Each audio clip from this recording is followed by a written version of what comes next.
Bonsoir à tous. Merci d'être là ce soir pour cette conférence sur le chamlang. Avant de commencer vraiment la conférence, je voulais qu'on rende un petit hommage, l'ENSA, avec une période un peu, très difficile cet automne, avec la perte de jeunes guides et de collègues, donc les jeunes guides Louis Pachou, Gabriel Miloche et Thomas Arfi au Népal. Deux professeurs, Joël Yout au département ski et aussi parapente et Titi Janté à l'alpinisme. Et du coup, je voulais juste qu'on prenne un petit moment de silence pour penser à eux et à leurs proches, amis et collègues.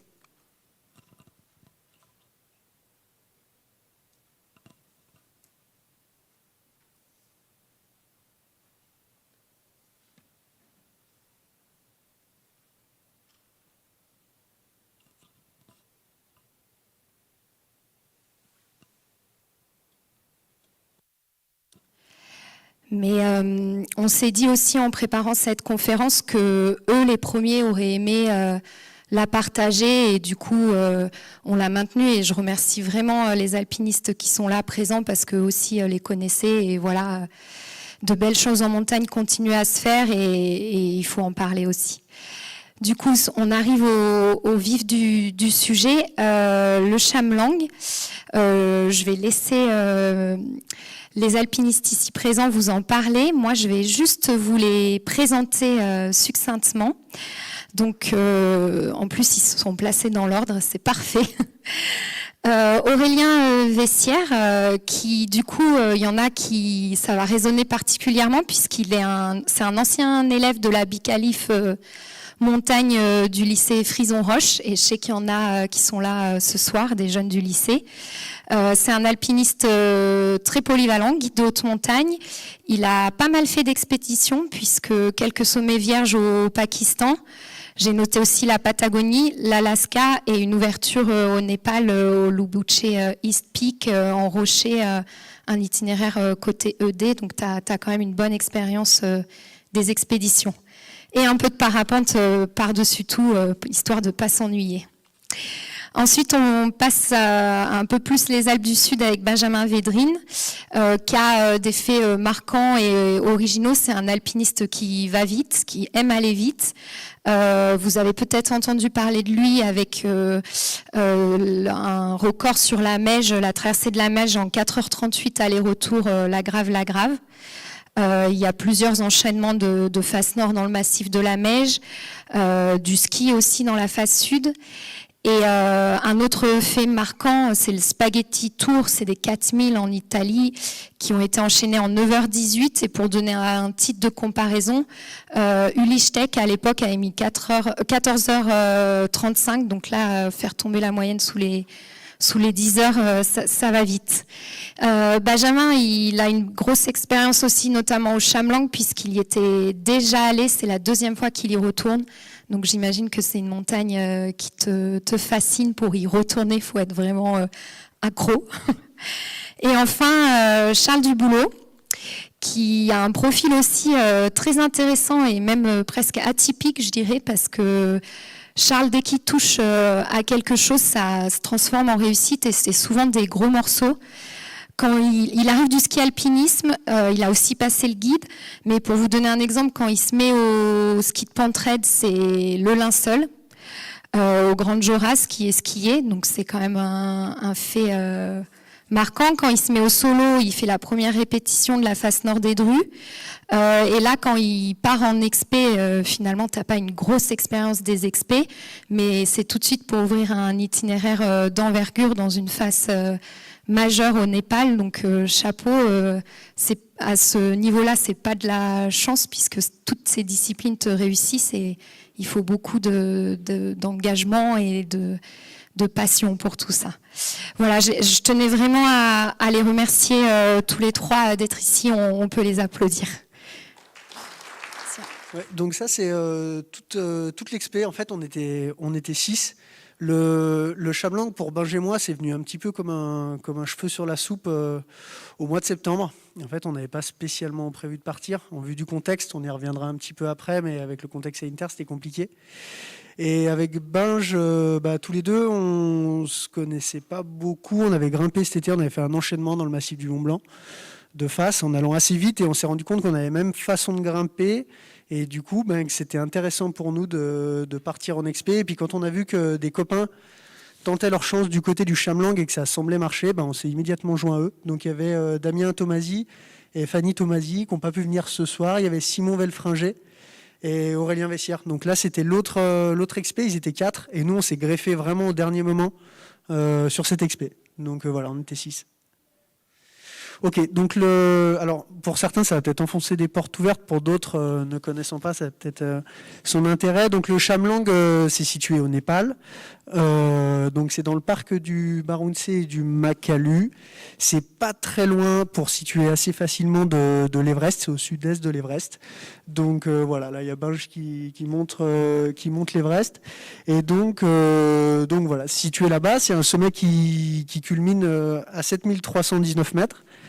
Donc voilà, on le voit en photo. Il a pour caractéristique d'avoir une très très grande arête qui va d'est en ouest, là, qui fait 6 km, qui est vierge encore, qui est hyper longue. Et on voit au milieu où on voit la flèche, donc le pilier nord, qui était un objectif très visuel et qui était l'objectif de l'autre expé, donc des 4 autres.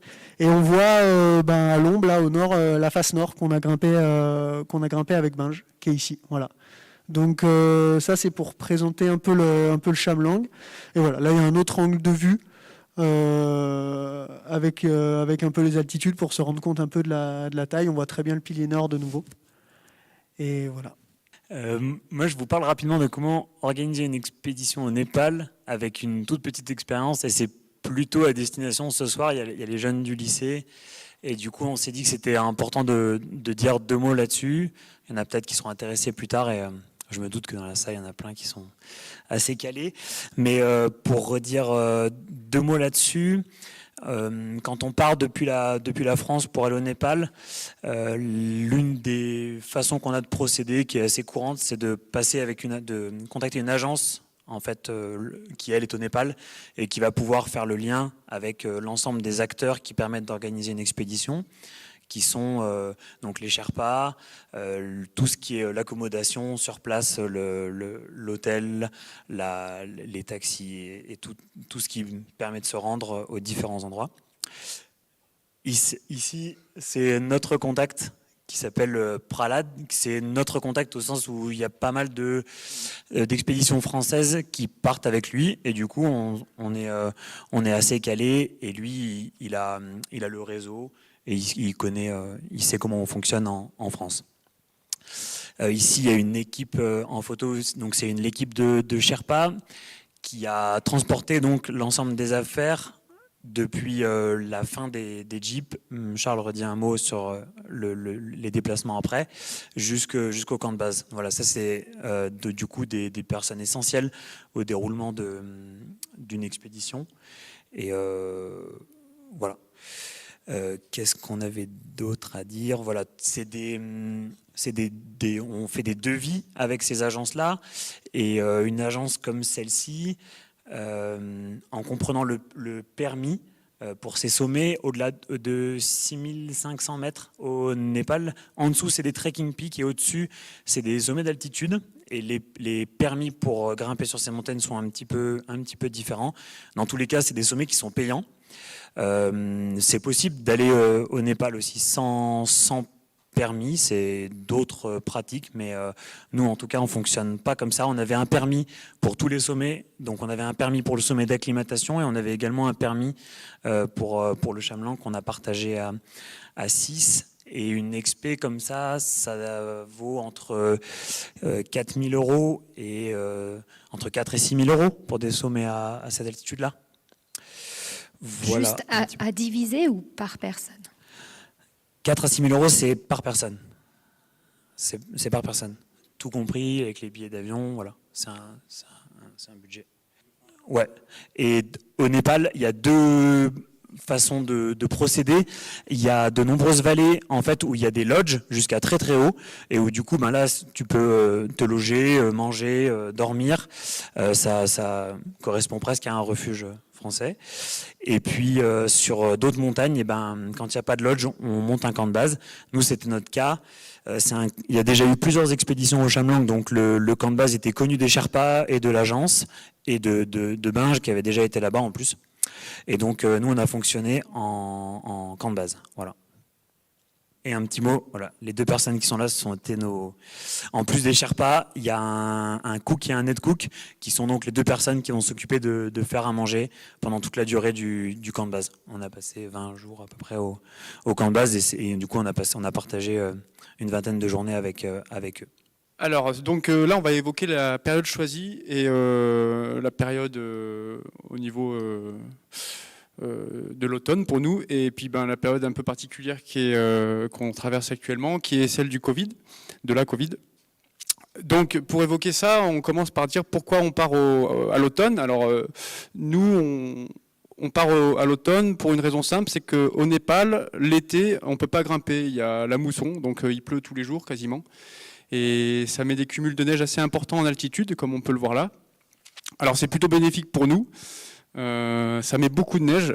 Il y a des avantages et des inconvénients. Les inconvénients, c'est qu'il y a des risques d'avalanche quand même plus importants qu'à d'autres périodes.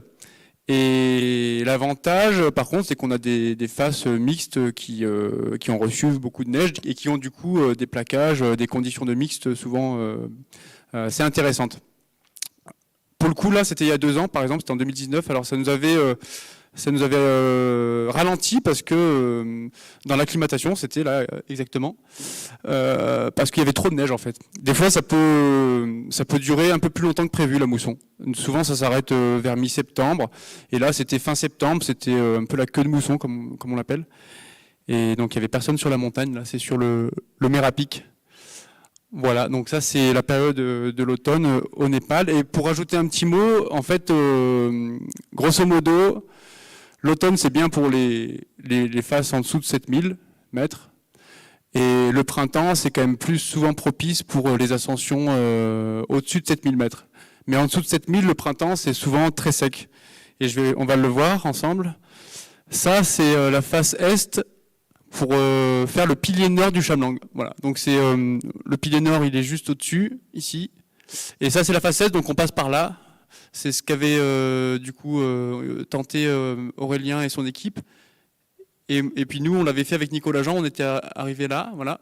Et donc ça, c'est des conditions de mixte qui sont hyper agréables à grimper. C'est en neige, c'est à 55 degrés, ça pourrait presque se skier dans les endroits à 50 degrés. Et ensuite, ça c'est une photo du même endroit, pour vous dire, d'une expédition française du printemps d'avant, de Lise Billon et Émeric Clouet. Je ne sais plus qui c'est qu'il y avait d'autres. Hein ? Manu Chance. Et donc ça c'est la même face, voilà, vous pouvez voir la différence, c'est que du rocher. Voilà, c'est que du rocher, donc c'est assez typique du printemps, ce phénomène-là. Donc c'est pour ça qu'on évite le printemps généralement en dessous de 7000. Par contre, c'est vrai qu'il y a moins d'avalanches, il peut y avoir plus de chutes de pierres, enfin bref, c'est des décisions, des choix à prendre, quoi.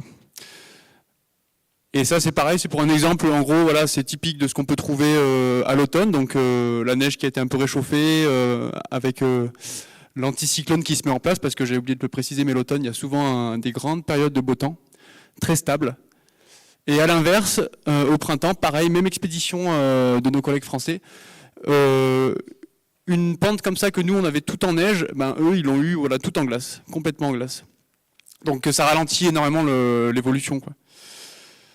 La neige aussi peut ralentir l'évolution, mais quand c'est optimal en neige, comme on l'a eu avec Charles notamment, c'est quand même vachement agréable, ça va plus vite. Et après, pour parler du Covid, au Népal, au final, ça a changé un peu la donne. C'est vrai, il fallait faire le visa avant d'y aller, alors que d'habitude, on le faisait sur place. Il fallait faire un test PCR avant de partir, un test PCR à Katmandou. Voilà, c'était pas énorme comme démarche à faire, c'était pas colossal. Et par contre, la vie là-bas, elle a quand même changé. Il y a beaucoup de commerces qui ont fermé. Alors là, j'avais pas de photos sur les commerces fermés, mais ça, c'est dans un marché local, donc il y a de la vie, il y a beaucoup de... Voilà, c'est là où tous les locaux vont se fournir en nourriture et diverses choses. Mais ouais, du coup, ça fait un peu mal au cœur. Ils ont beaucoup moins de travail qu'à l'époque. Donc, il y a beaucoup de commerces qui ont fermé, des agences aussi, de trek, d'alpinisme, etc. Mais bon, voilà, ça recommence au fur et à mesure. Nous, Pralad était très content de nous accueillir. Et puis, ben voilà, j'ai fini là-dessus. Qu'est-ce que je voulais dire d'autre ? Non, je voulais rien dire d'autre. À Charles. Très bien. Et du coup, donc l'accès et l'acclimatation. Donc, qu'est-ce qui se passe ? Nous, on est arrivé à Katmandou. Tout s'est passé de manière hyper rapide parce que il y en a qui étaient arrivés avant sur place et qui avaient entrepris les démarches. Donc nous, globalement, quand on est arrivé à 4, il y avait déjà Fanny et Damien qui étaient sur place. On a juste eu à prendre un 4x4. En fait, on a fait 4 heures. Qu'est-ce que je dis ?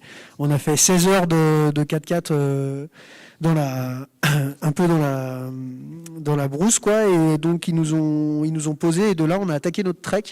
Donc vers notre camp de base. Donc on avait des porteurs qui étaient là, qui portaient tout notre matos. Nous on faisait simplement, on a marché avec des petits sacs légers et puis on a choisi de faire des étapes assez longues parce que le début du trek est un peu fastidieux. Ça peut paraître bizarre, mais on est quand même bien dans la jungle. Et je sais pas, si tu as une vidéo un peu qui illustre, je sais pas où elle est. Ça, c'est un peu 2 jours de marche là, dans la jungle avec les sangsues et tout. Ça paraît assez hallucinant quand on va grimper un sommet aussi haut. Donc ça, c'était le début de notre trek.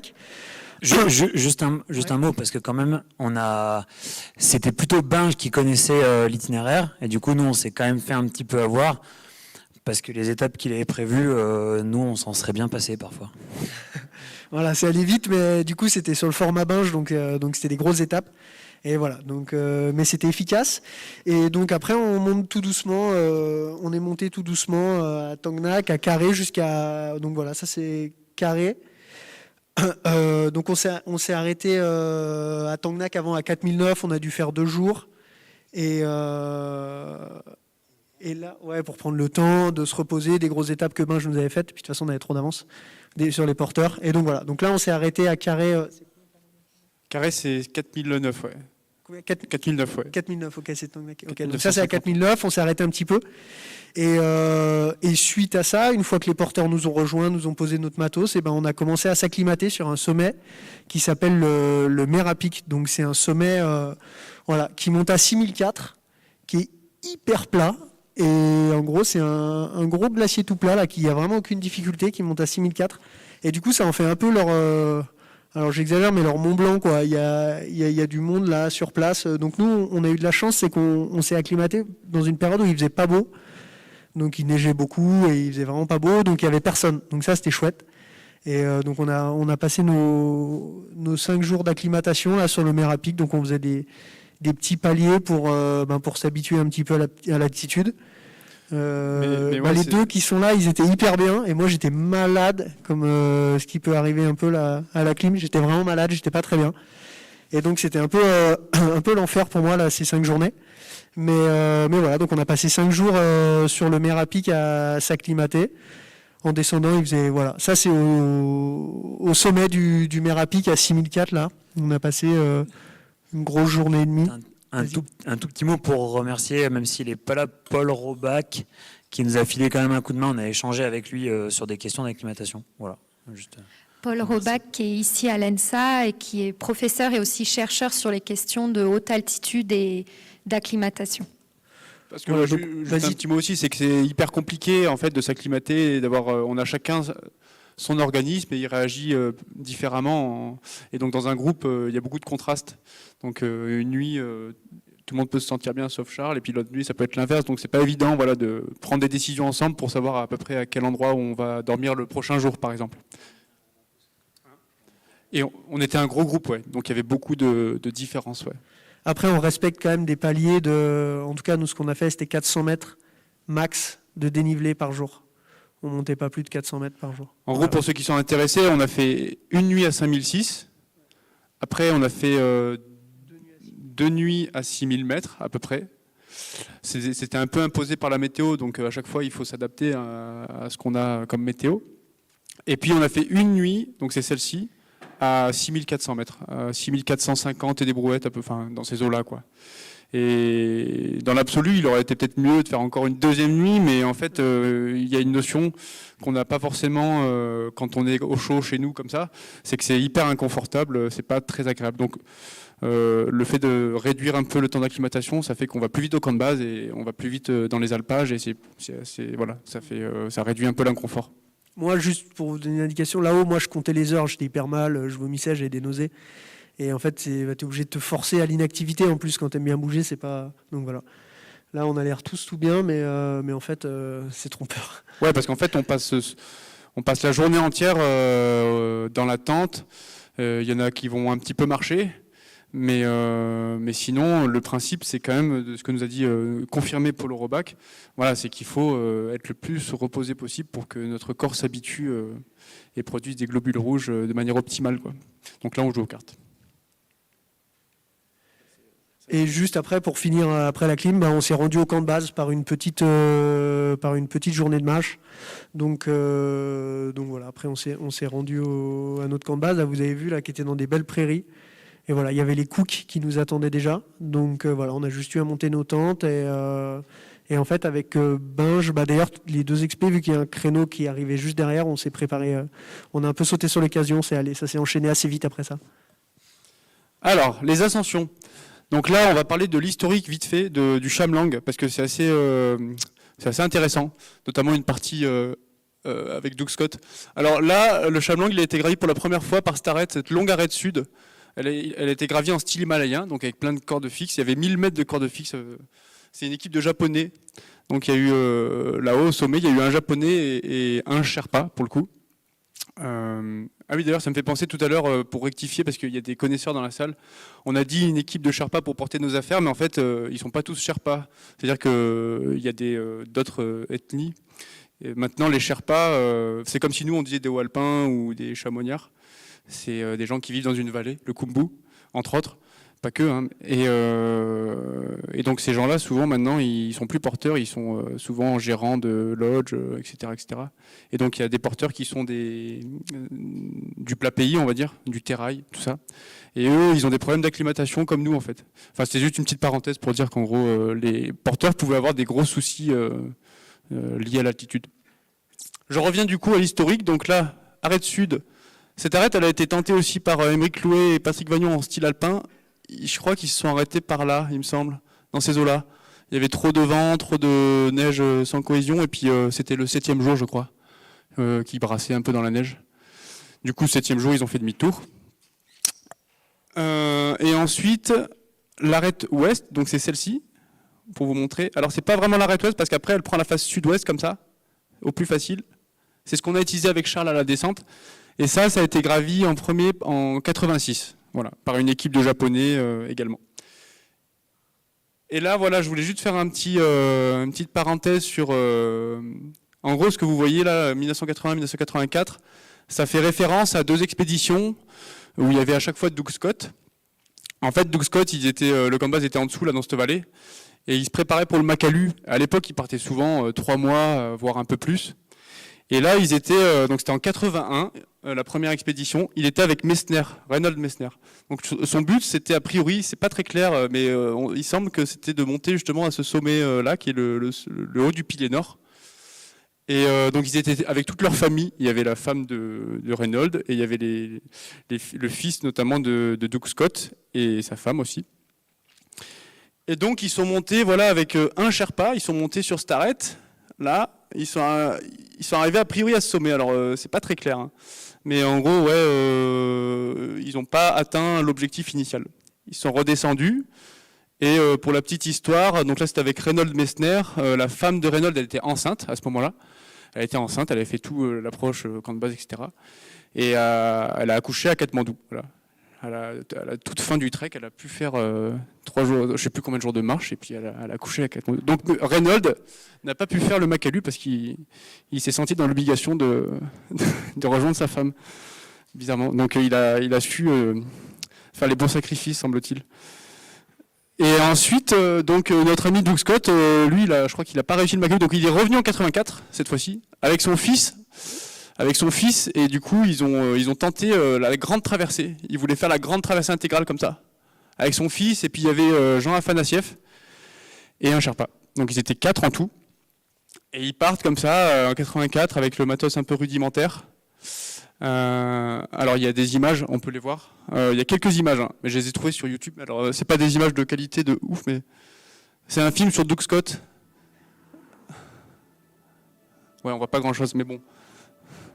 Bon, ça c'est des images illustratives. En fait, ils sont sans sac à dos, donc on nous la fait pas. Enfin, vous allez voir que le son est pas très bien coordonné des fois.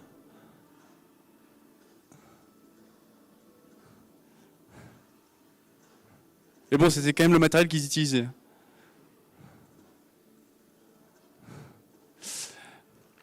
Et après, on va voir en fait ces mêmes personnes sur la crête sommitale, là-haut du Chamlang. C'est une prise de vue assez rare finalement. Ça va bientôt arriver.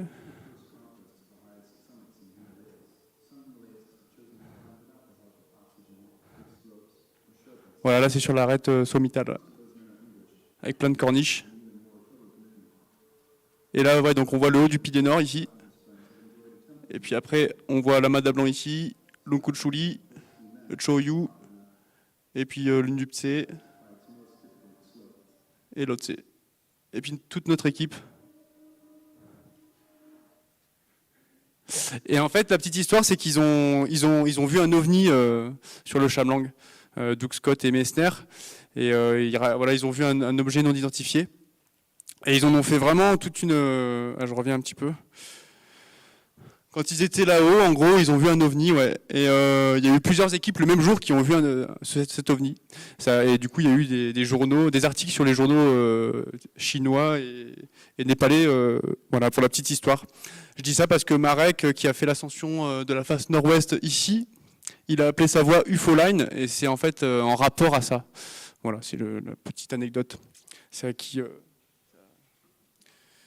Et qu'est-ce que je voulais dire d'autre ? Non, c'est tout. Hein. Ils l'ont vu à 12h30. Voilà. Hein ? A priori, ouais. Je ne sais pas s'ils se dopaient ou pas, mais bon. En tout cas, ils ont vu un ovni. Non, mais en tout cas, il y a eu toute leur famille qui était au camp de base ont vu cet ovni, et les équipes autrichiennes aussi. Donc voilà, c'était quand même censé, a priori. Si vous voulez plus de précision, c'est possible de le contacter encore, il y a plus de détails. Hein. Là, c'est que la partie mainstream un peu, voilà, mais quand tu as passé un mois avec lui, tu es fatigué. Hein. Retour des décisions. Décision, 7 octobre. Non, c'est vrai que c'était intéressant. En tout cas, moi, je trouvais qu'on était dans une configuration d'expédition qui était super intéressante. À faire plein de parallèles avec ce qu'on peut apprendre à l'ENSA aussi dans une gestion plus professionnelle. Là, on est en amateur, mais on était du coup 6 au camp de base sur 2 objectifs qui étaient différents.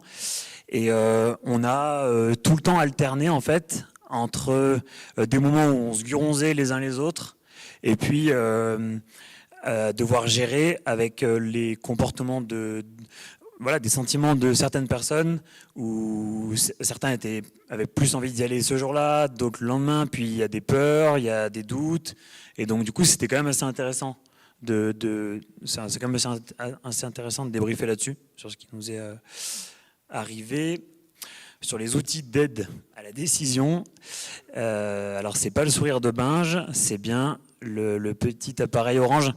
C'est pareil pour le représenter notamment aux jeunes, parce que je pense qu'il y en a pas mal qui le connaissent. Donc ça, c'est un InReach Mini. C'est un téléphone satellite qui permet d'envoyer des SMS de façon illimitée. Et c'est notamment via ça qu'on a notre routage météo. Voilà. Et donc sur la première partie de l'expédition, finalement, on n'est pas hyper stressé. Comme vous a dit Charles, on a fait le sommet d'acclimatation, on l'a fait dans le mauvais temps parce que c'était une bosse un peu plate et c'était pas gênant. Et puis il y a une petite pression qui monte et on a de plus en plus d'échanges avec les routeurs au fur et à mesure qu'on se rapproche du camp de base. Et puis une fois qu'on a vu la phase, globalement on est excité et puis on a envie de grimper. il faut gérer. Alors à savoir que c'est bien plus facile maintenant que quand même il y a quelques années, mais c'est un peu le même problème qu'on a en France, qui regarde trop la météo resto bistrot, sauf que là, le niveau d'engagement est pas tout à fait le même quand même, et du coup, il faut gérer un peu avec ça. Nous, le routeur météo, typiquement dans notre cas, il a annoncé d'abord une journée de beau, potentiellement un créneau de beau, mais avec du vent. Finalement, il faut aussi coupler un peu avec ce qu'on voit nous sur place. Il n'y avait pas tant de vent que ça. Voilà, tout ça pour dire que on a beaucoup d'informations en fait aujourd'hui. On arrive quand même assez facilement depuis le camp de base à avoir des nombreuses informations et du coup, c'est peut-être mon avis plus personnel, mais j'ai l'impression qu'on retombe un peu dans les travers de la météo comme on peut avoir dans les Alpes en fait avec ces dérives. Il faut au bout d'un moment, il faut aussi se dire allez, on décide de choisir ce créneau-là et puis on verra quitte à faire demi-tour si vraiment c'est pas le bon. Mais voilà. Bien sûr. En tout cas, pour notre projet, effectivement, le premier prévisionniste annonçait à peu près 50 d'ouest, donc ça donne à peu près ça. Voilà, ça fait des nuages un peu lenticulaires comme ça. Ça, c'était à peu près ce scénario. Et en fait, on a fait appel à un autre prévisionniste, donc Yann Gezendaner, qui est de la vallée, qui lui, du coup, a annoncé pas de vent. Et donc, en fait, ça a basculé de tout au tout dû à une interprétation météorologique. Enfin, en gros, pour vous dire qu'en expédition, vous êtes vachement lié à ce qu'on vous donne comme prévision. Et généralement, votre décision d'y aller va être en fonction de la prévision météo, quoi. Donc, un jour, ça peut être oui, puis le lendemain, non. Il faut toujours s'adapter, quoi. On a quand même été aussi contraint au fait quand tu as plusieurs routeurs comme ça. Ça, c'est Binge qui nous a fait un petit coup de souris là, qui a demandé à Yann en se disant putain, il va peut-être nous dire un truc un peu plus optimiste que l'autre. Et en fait, tu prends quand même, en tout cas, moi, la sensation que j'ai eue avec Binge, on a quand même pris le routeur qui allait dans notre sens, quoi.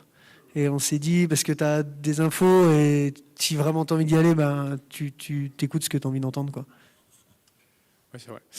C'est vrai. Et puis aussi pour dire qu'ils peuvent vraiment se tromper, quoi. Des journées annoncées grand beau, ils peuvent finalement faire grand mauvais. Oui, ça m'est arrivé. Et à l'inverse, des journées annoncées pas très beau, voilà, ça peut. Donc ça reste quand même engagé. C'est pas une science exacte, quoi. Ça on le sait, hein, mais encore plus là-bas parce que c'est des modèles un peu plus difficiles à interpréter pour eux, quoi. Non, un mot sur les préparatifs. Donc voilà, donc en gros, rapidement, on rentre le 6, je crois qu'on arrive au camp de base de l'acclimatation, on se repose un jour, et il y a un créneau qu'on décide du coup de tous prendre. Voilà, ça c'est sur la suite à de nombreux débats quand même, mais on le prend tous. Et du coup, un mot sur les préparatifs. Donc... En plus, nous, on en a clairement fait les frais, nous, dans notre ascension. On en reparlera tout à l'heure. Mais du coup, c'est quand même vraiment des grosses montagnes où le choix du matériel, il va vraiment donner c'est une clé de réussite. Et en fait, à des niveaux de grammage qui sont assez faibles. Donc, on compte tout. Et on essaye de trouver le juste milieu entre le niveau d'engagement que la cordée est prête à accepter pour cette réalisation-là, et puis de pouvoir grimper en sécurité. Voilà, où est-ce qu'on va être tous d'accord pour rogner des marges. Et voilà, il faut s'entendre là-dessus. Nous, dans notre cordée, voilà, là on est en train de préparer le matos. Et dans notre cordée, on était 4 et ça n'a pas été un travail facile de trouver le compromis pour tout le monde. Est-ce qu'on prend 5 ou 6 dégaines ?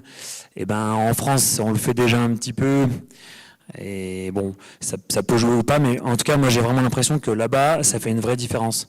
Quand on décide de rajouter un camalo, eh ben, tout mis bout à bout, c'est vraiment du poids en plus. Et en tout cas, personnellement, je pense que j'avais pas la marge physique pour emmener un sac énorme au sommet de cette montagne.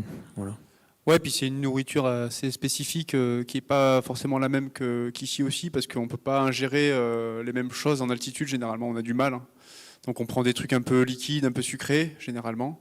Ou alors généralement on mange pas en fait parce c'est trop dur de manger en fait généralement. Ça dépend qui, ça dépend où, ça dépend le contexte, tout ça, hein, mais c'est une des difficultés en tout cas de préparation de l'ascension, c'est de trouver la recette idéale qu'on va pouvoir manger le soir, le matin, etc. Et c'est vrai qu'il y a déjà eu de nombreuses expéditions. Nous, en plus, on peut échanger avec pas mal de gens plus âgés qui ont déjà fait qui ont déjà eu des expériences là-bas. Et pour autant, moi, j'ai quand même l'impression qu'on n'arrive pas à nous donner la recette exacte. Et ça, c'est quand même voilà, à chaque fois, on se retrouve devant les mêmes questions qui sont: est-ce qu'on reprend une barre en plus, une barre en moins, qu'est-ce que tu penses qu'on va pouvoir faire le 3e jour, et ainsi de suite. Non, on va du coup partir dans le vif du sujet, à savoir... Ouais, ça c'est une photo en gros qu'on a faite avant. C'est une photo qu'on a faite avant. C'est pour essayer à peu près de se dire on passe par là, on passe par là, on passe par là, quoi. Donc bon, ça c'est... On l'avait fait, ça c'est pour se donner des repères en fait, pour savoir à peu près où est-ce qu'on est dans la face. Moi, je sais pas, je trouvais que c'était pas mal d'avoir fait ça avant. Ça clarifiait les choses et comme ça, en fait, on parlait de la même chose une fois qu'on était dans la face. C'est-à-dire qu'une fois qu'on était sous le bloc, là, on disait on est sous le bloc. On avait le même... Puis en plus, ça a permis à Benjamin de découvrir l'outil Paint. Et c'était quand même un vrai plus dans sa carrière, je pense. C'est vrai que j'y ai passé des heures et des heures. Ouais, ça a été très enthousiasmant. En gros, ouais, d'avoir les mêmes termes pour chaque référence, on va dire. On passe à droite de la strate noire, etc. Bon, c'est un petit truc. Qu'est-ce qu'il y a après? On va regarder. Ok, donc nous, on a décidé de partir assez vite, comme vous l'avez compris. On a juste pris on a pris 2 jours. On a fait, en arrivant au camp de base, on a fait nos matériels, on a packé nos sacs. Nous, c'était beaucoup plus facile parce qu'on était 2. Et comme j'ai dit, je pense qu'on avait bien la même vision de faire les choses avec Binge. Et en tout cas de voir les choses, donc ça accélère un peu le processus. Et on a fait une première journée, on a fait un portage au pied de la voie. Il y a à peu près, 2 heures de marche pour amener du matos.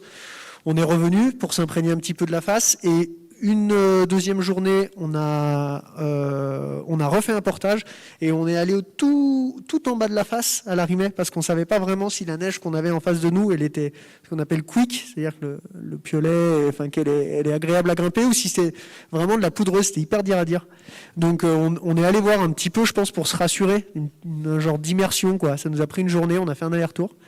Et le 3e jour, après être retourné au camp de base, on est parti, on est monté ce qu'on appelle au camp de base avancé. Donc on allait dormir, là on avait posé tout notre matos au pied, voilà exactement, là dans le chaos de bloc, là au pied de la voie. Et le camp de base, il est par là-bas.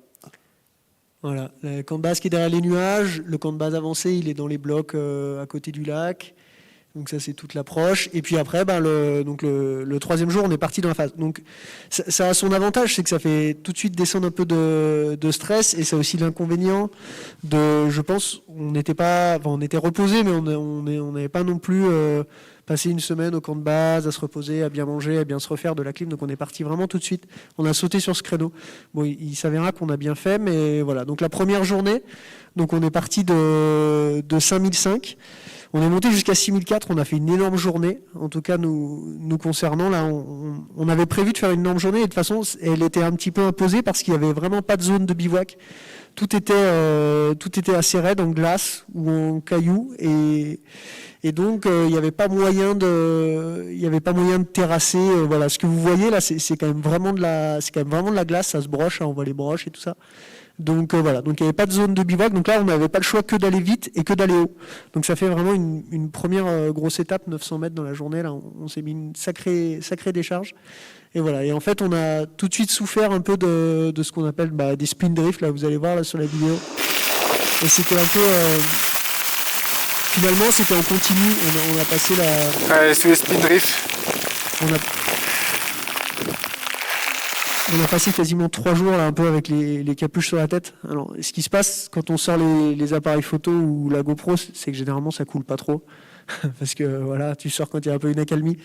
Donc c'est toujours dur de s'en rendre compte, mais en tout cas, ça nous a vraiment pas forcément aidé à progresser. Ouais, parce qu'en fait, en termes de prévision de vent, entre les 2 prévisionnistes, finalement c'était un peu entre les 2, quoi. Voilà. Il y avait quand même du vent, et du coup il y avait quand même du vent qui coulait le long de la face. Et quand tu es en bas, tu ramasses tout ce qui arrive d'en haut. Donc voilà, ça nous coulait dessus. Ouais. Donc ça c'est la fin du premier jour. On est arrivé au bivouac vraiment de nuit. On s'imaginait qu'il y avait une. Alors c'est dur? Je suis défoncé. Petit bivouac terrassé de nuit. Toujours sympa. Bah ça va le faire là. Hein. Ouais.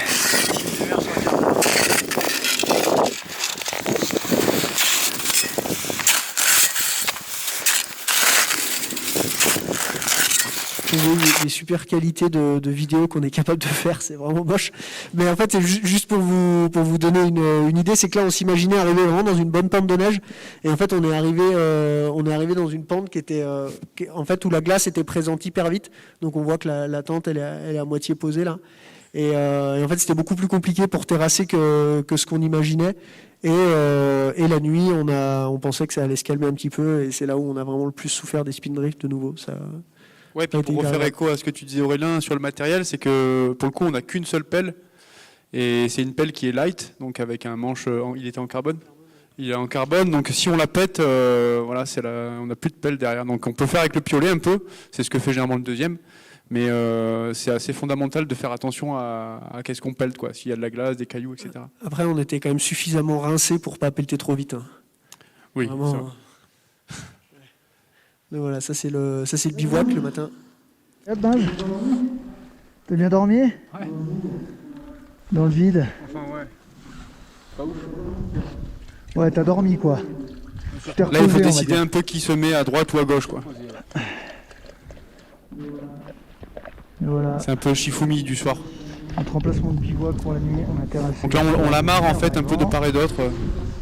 Et là on va aller au Crux, qui est là-haut. Donc voilà, ça c'était pour notre première journée. On voit donc un peu tout ce qu'on a fait et là on est allé à gauche poser notre bivouac ici. Et le Crux c'est ça en fait, voilà. Voilà la grosse inconnue qu'on avait et ce qu'on savait pas c'était vraiment cette deuxième partie, cette deuxième journée là, savoir si c'était tout simplement grimpable ou trop dur ou des petits plaquages ou des plaquages raisonnables. Voilà, d'en bas c'était quand même vraiment dur à dire et jusqu'à la fin de la deuxième journée on n'était pas vraiment sûr en tout cas que ça marche notre option. Ben, nous de notre côté c'est pareil, la même journée.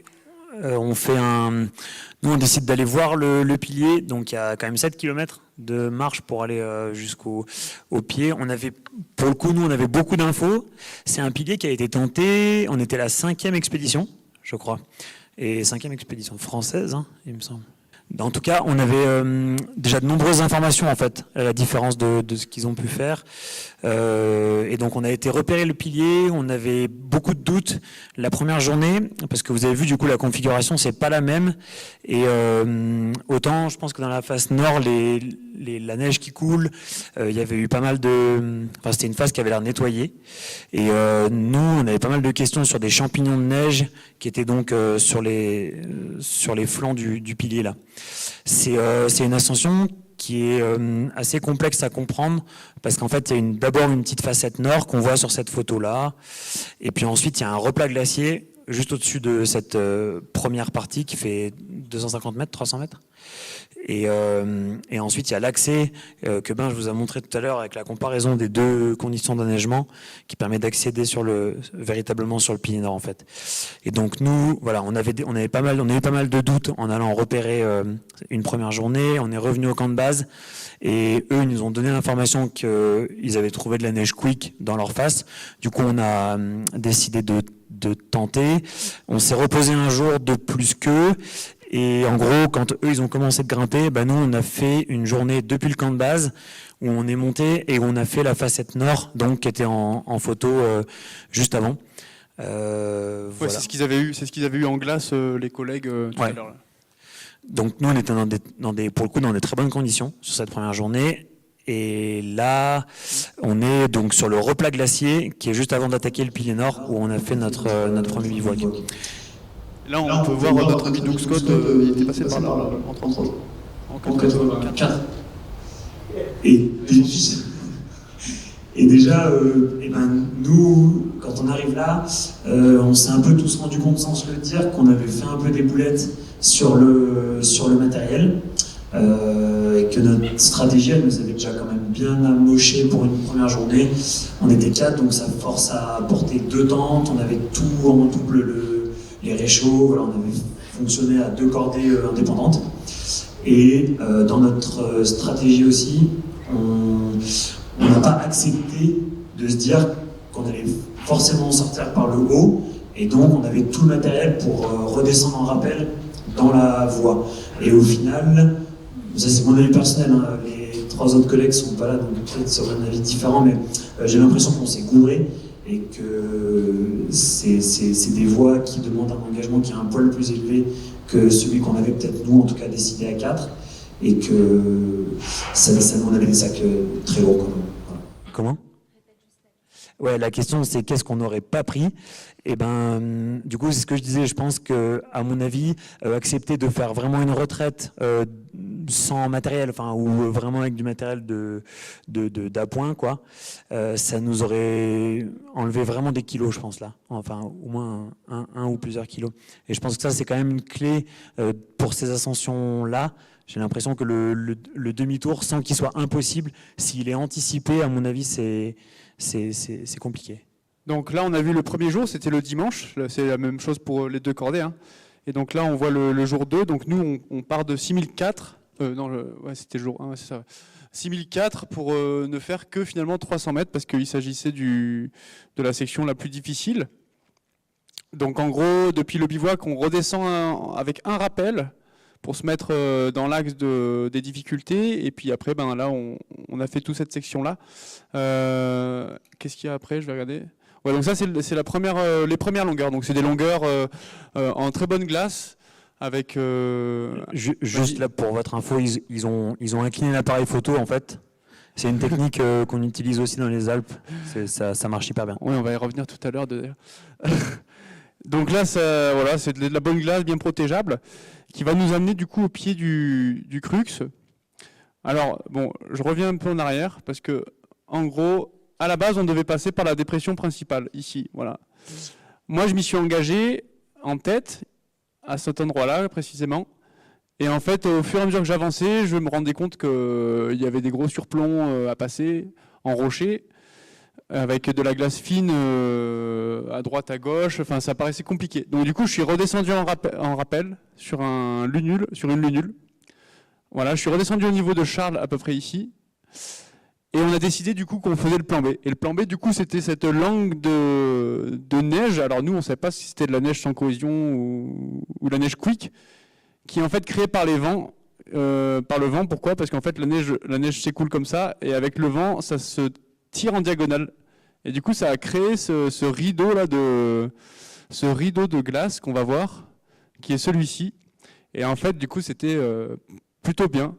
À part peut-être une section de 5 mètres en cumulé à peu près, où c'était vraiment des plaquages décollés du rocher, il fallait faire très très attention. Il y avait de grandes chances que ça se décolle. Mais une fois qu'on a attrapé ce rideau principal, là, c'était vraiment top.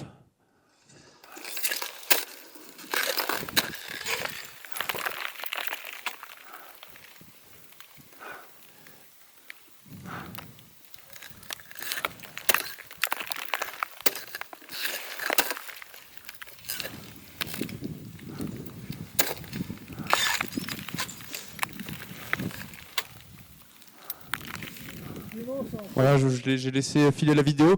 On voit en gros la sortie et c'était un gros point d'interrogation pour nous. On ne savait pas si ça passait. Donc là, moi, j'ai laissé filer Charles parce que j'avais vécu une sacrée mauvaise longueur juste avant, là, celle avec les plaquages décollés dont je vous parlais. Et en fait, c'est là que la cordée a pris tout son sens parce que moi, je me sentais pas de faire la longueur du dessus. J'avais envie de me reposer un petit coup. Et Charles, du coup, il a fait une petite longueur et on a fait chacun des petites longueurs comme ça pour s'entraider un petit peu parce que c'était le passage le plus délicat. Autant techniquement que finalement mentalement presque, parce que on ignorait cette sortie. Et au final, ça s'est avéré être possible de passer. Alors pas par là, parce qu'en fait, il était complètement décollé ce plaquage. Ça donnait pas du tout envie, donc on est passé à droite par un pendule et un peu d'artif. Et on a réussi finalement à arriver sur ces grandes pentes de neige là, qui nous ont permis de faire le bivouac à l'heure.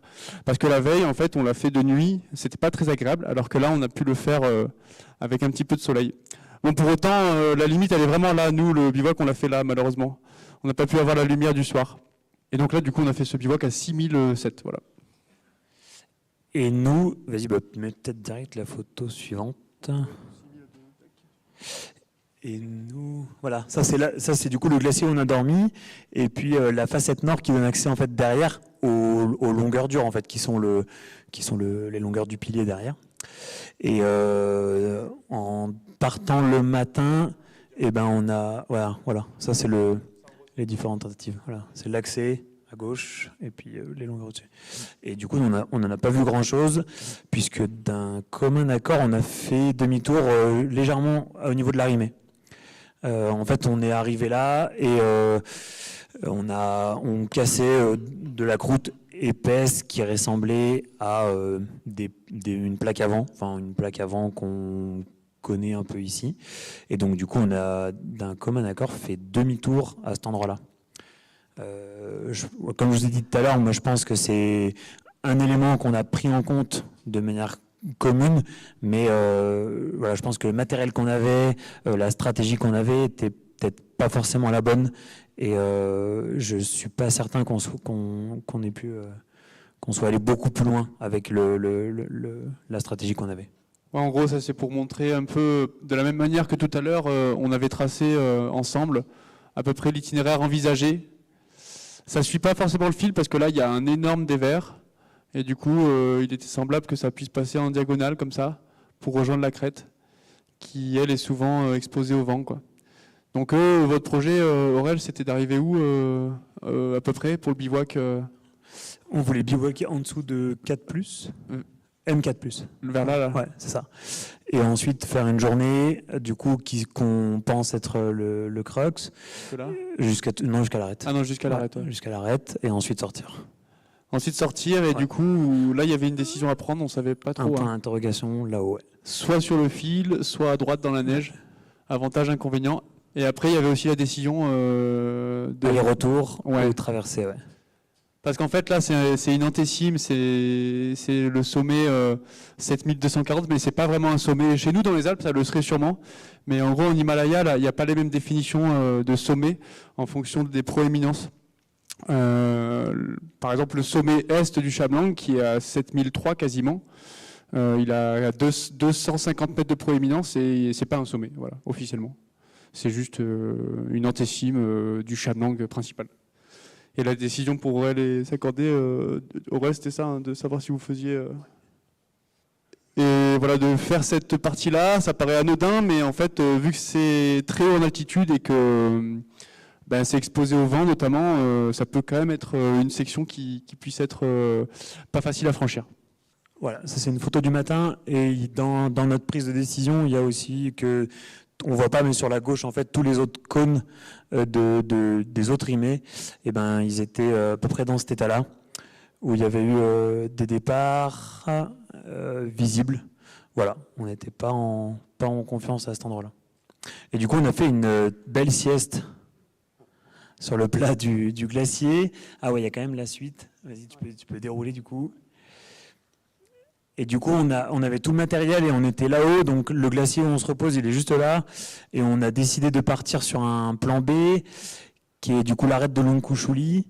Ça ressemblait un peu à une Kufner. Et puis ça avait l'air joli. Et du coup, on avait déjà ça en tête. C'est Binge qui nous avait parlé de ça. Donc on a posé les tentes au pied et puis on voulait partir en 2 jours pour faire ça. Vas-y, tu peux mettre la suivante. Voilà, ça c'est le tracé de ce qu'on voulait faire. Vas-y, déroule encore. Et en fait, quand on n'a pas le karma, on n'a pas le karma. Et le matin, en se réveillant, il y a Simon qui s'est éclaté un piquet de tente en carbone dans le pouce. Et c'est assez emmerdant parce que du coup, il pouvait plus grimper. Et le carbone, quand ça éclate, ça fait un peu comme un oursin. Et du coup, on a fait demi-tour dans la même journée et on est rentré en rappel dans la voie qu'on avait grimpée la veille. Voilà. Donc là, nous, jour 3. Alors, en fait, pour faire un parallèle avec nos 2 histoires, c'est qu'on pensait les voir arriver. On pensait les voir arriver ici. Et du coup, pouvoir se faire coucou. Ok, donc jour 3 avec Binge, donc on est reparti du du fameux bivouac là au-dessus du Crux, et puis on a eu la chance d'avoir de super conditions de neige sur le sommet, dans les pentes qui sont un peu moins raides, qui sont à 55, qui nous ont permis d'aller au sommet et de commencer la descente de l'autre côté. Donc voilà, ce jour-là, on allait vraiment plus très vite. Globalement, les difficultés, elles étaient derrière nous. Il y avait encore quelques longueurs de mix là qu'on voit pas, qui sont derrière dans l'ombre, là où il n'y a pas de tracé. Mais après, une fois sorti sur l'arête fêtière là au soleil, déjà là on a rejoint le soleil, donc c'était cool. Ça faisait 2 jours et demi qu'on n'avait pas vu le soleil. Et là après c'était pas gagné parce qu'on avançait plus très vite, mais voilà. Ça c'est Binge qui est pas bien, la longueur de mixte. Ça, mon Binge, je suis défoncé. Mais ça va, pour expliquer cette image, il vient de remonter avec le sac 2 secondes la longueur en glace. Et il vient de tirer comme un mulet. Et je pense que c'est les nuits. Ouais, les nuits, ça nous a éclaté. Ouais. On est éclaté. On va y arriver. Grave, mais ça c'est sûr. Ça va être le plus facile. C'est clair. C'est le plus dur. Donc voilà, là on était clairement vraiment un peu à bout, je pense. On essayait de... Pardon ? Ouais, moi j'ai eu, bon ça c'est personnel, mais moi j'ai eu des bonnes gelures au pied droit notamment, dès le premier jour. Je sais pas encore trop pourquoi, mais du coup c'était assez douloureux, notamment la deuxième journée là où on a vraiment dû grimper dans le raid sur les pointes avant. Et donc le deuxième soir au bivouac, quand j'ai enlevé ma chaussure là, et j'avais tout l'avant de la chaussette qui était gelé, mais vraiment givré quoi, avec du gel sur la chaussette. Et là, j'ai vraiment flippé parce que normalement, dans ces chaussures-là, c'est pas trop censé arriver, gelé comme ça. Je sentais plus rien. Enfin, je sentais des douleurs, mais je sentais vraiment plus rien. Donc voilà, moi j'ai un peu souffert des pieds. Dans la face. Donc voilà, ça c'est une fois qu'on a rejoint le soleil sur l'arête fêtière.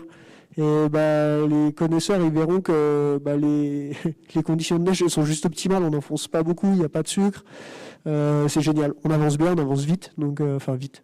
On avance quoi, mais au moins on avance tranquillement jusqu'au sommet. On n'aura pas eu de grosses difficultés à la fin. Tu peux tourner, Bange ? Voilà, ça c'est l'arête sommitale. Allez, on y est.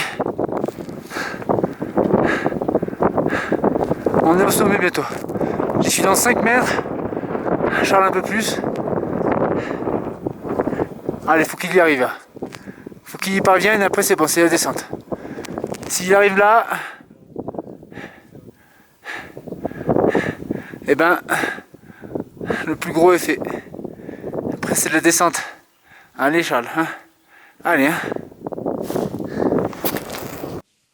Donc voilà, sur l'arête sommitale, on pourrait s'attendre à un truc hyper acéré. Et en fait non, c'est tout plat. Et voilà, c'était un peu un chemin de croix là. Moi je suis vraiment au max. Je pense que je m'arrête toutes les 30-40 secondes là. C'est d'ailleurs rare que je me sois pas arrêté. Mais j'étais à peu près dans le même état. Donc voilà, j'ai l'impression que c'est normal à ces altitudes. Ouais, et puis pour revenir à cette pente de neige, au début on avait décidé de s'encorder, donc on avait mis une grande section de 60 mètres pour imaginer avoir de la glace et pouvoir mettre des broches à glace entre nous. Et en fait, on n'allait pas forcément au même rythme, au même moment, et du coup on a décidé à la fin d'enlever la corde. Voilà, on a décidé d'enlever la corde, donc avantage, inconvénient. Dans tous les cas, on ne pouvait pas se protéger du tout, quoi. Du tout. C'était une pente à 55 avec des petites sections à peut-être 60 à la fin. Et c'était une décision qu'on a prise. Et voilà, on l'a assumé. Ouais, donc voilà, ma position favorite sur l'arête sommitale.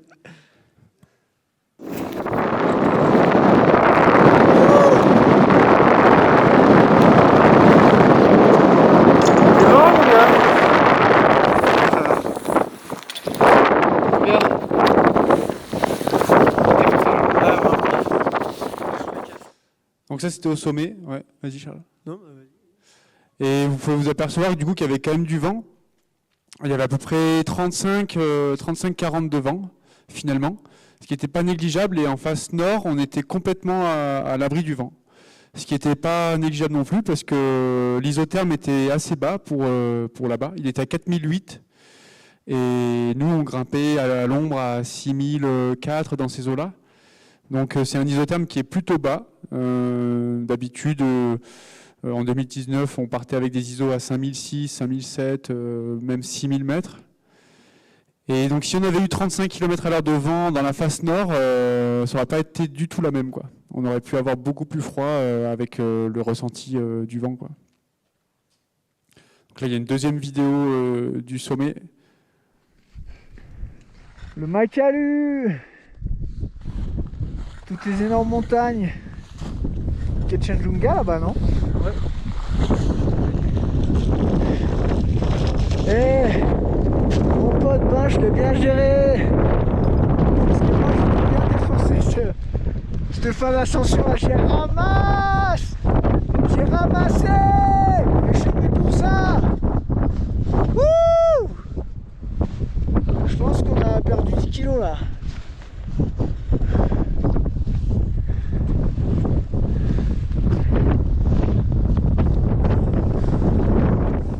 Voilà, donc c'est la chance qu'on a eue de pouvoir un peu observer tous les sommets, notamment le Kanchenjunga et puis le Janu qu'on voit ici.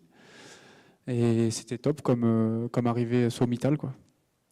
Ouais, carrément, vas-y. Et du coup, on a pu tout de suite enchaîner avec la descente. On avait choisi de descendre par un itinéraire différent. Donc, ce qu'a montré Binge tout à l'heure en intro, là, quand il faisait un petit historique du Chablais, on est descendu par l'arête ouest, là, puis là, cette face là qu'on voit bien. On a fait un bivouac ici, là, vas-y, montre où on a fait le bivouac et la descente ici, là, à peu près, avant l'arrêt filé.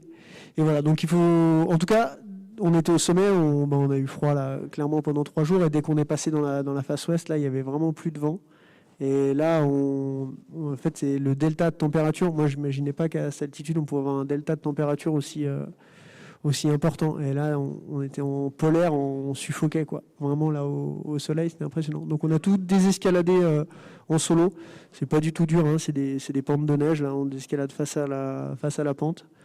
Pas de corde, une nouvelle fois pour essayer d'aller un petit peu plus vite. Et puis, parce qu'on va pas au même rythme, mais on peut pas se protéger. Donc, autant qu'il y en ait qu'un qui zippe tout seul, s'il zippe, quoi. Parce que je pense qu'il y a 2 là-dedans.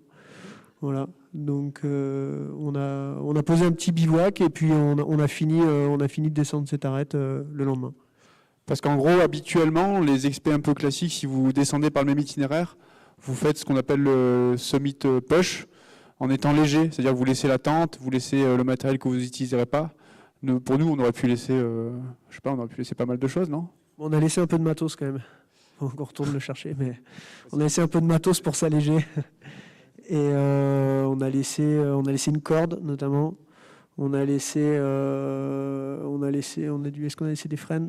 On a laissé de la bouffe forcément. Voilà, un peu des cadavres là-bas là. Et voilà. En fait, c'était vraiment quand on était à la pente sommitale qu'on était quasiment sûr de sortir. Comme l'a dit Aurel tout à l'heure, il y a vraiment l'enjeu du poids. Et notamment à ces altitudes, donc plus on s'allège, mieux c'est. Et puis on savait que une fois de plus, c'est un engagement, parce que quand tu gardes qu'une corde, que tu n'en auras pas besoin de l'autre, et voilà, quoi.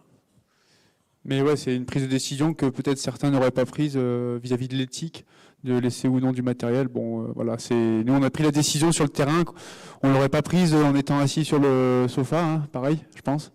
Comme ça, en anticipant la chose, mais une fois qu'on était sur le terrain, on n'avait plus vraiment le même raisonnement. On avait le raisonnement de se dire on se barre d'ici.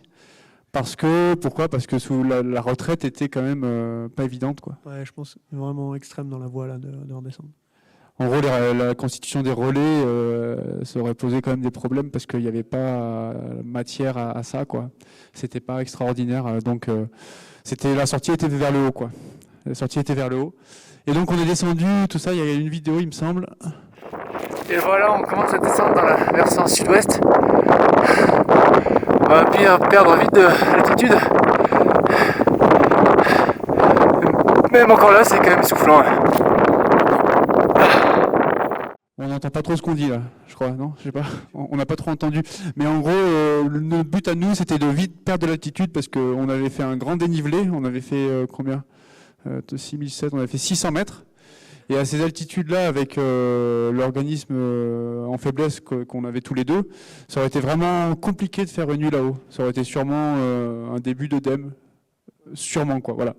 Donc pour nous, c'était hyper important de descendre. On a réussi à descendre assez bas.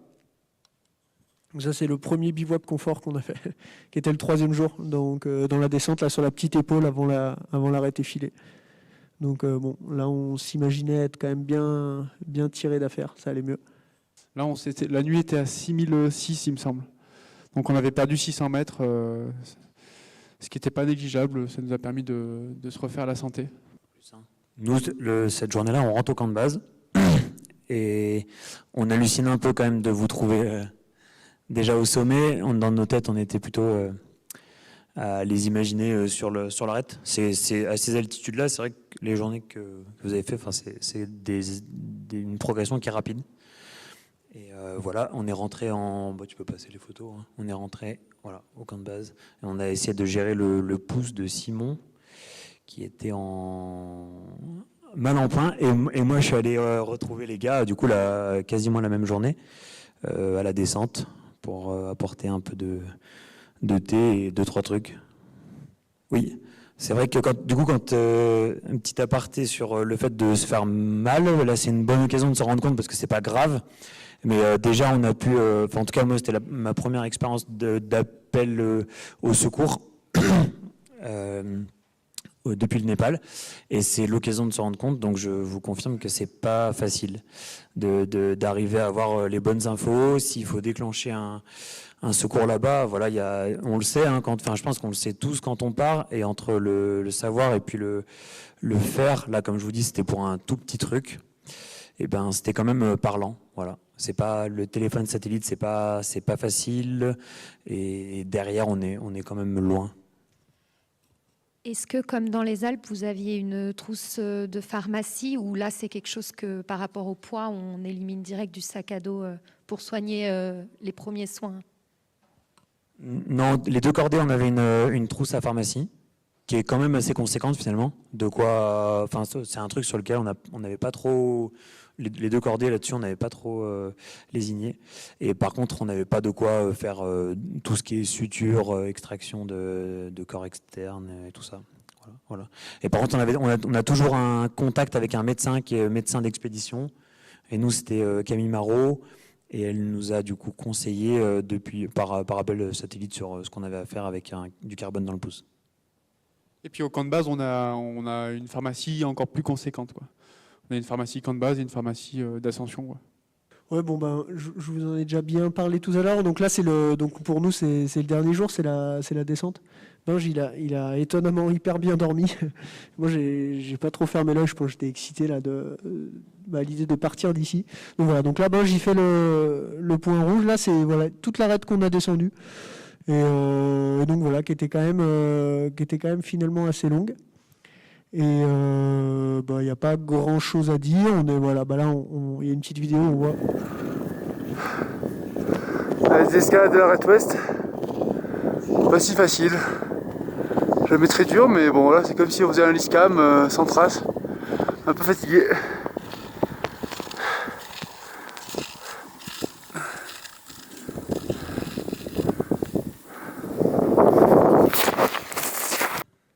Donc voilà, là c'est pendant la descente. Donc c'est assez rébarbatif, hein, mais au moins ça a le mérite d'être efficace. Vas-y Vinge, tu peux avancer. Ouais, voilà, donc l'arête qui se continue. Là, on avait des infos d'une expé de Basque qui avait fait cette arête en aller-retour. C'était la première ascension en style alpin. Et donc, il nous avait donné un petit peu des tuyaux. C'était Damien qui leur avait demandé. Il n'y a pas grand-chose à dire. Ils ne nous ont pas dit grand-chose, si ce n'est c'est cette section-là qui était la plus délicate. Ça fait un peu comme un liscam dans cet ordre-là à peu près, hein, à désescalader. Et à la fin, là, au fur et à mesure qu'on avance, c'est de plus en plus facile. Et puis de ce point-là, final, on bascule de l'autre côté, dans du terrain un peu plus mixte, un peu rocheux, etc. Et là, du coup, on a notre ami Aurel qui nous a accueillis sur le plancher des yaks. C'était vachement agréable. C'est toujours sympa de voir quelqu'un après 5 jours sans contact autre que son partenaire. Et puis on est rentrés tous ensemble au camp de base là-bas, qui est juste derrière cette butte-là.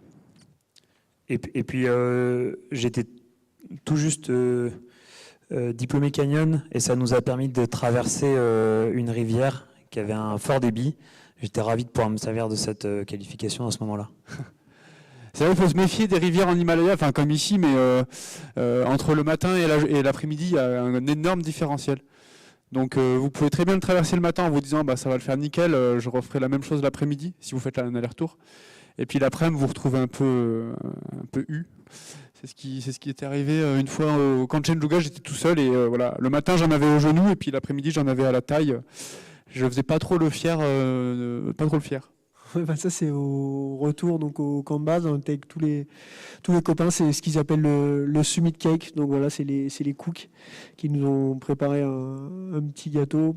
Pas grand chose à dire, à part qu'on était, je pense quand même vraiment défoncé là. C'est un sacré moment. En tout cas pour nous, c'était un super moment déjà de retrouver tout le monde à peu près en forme.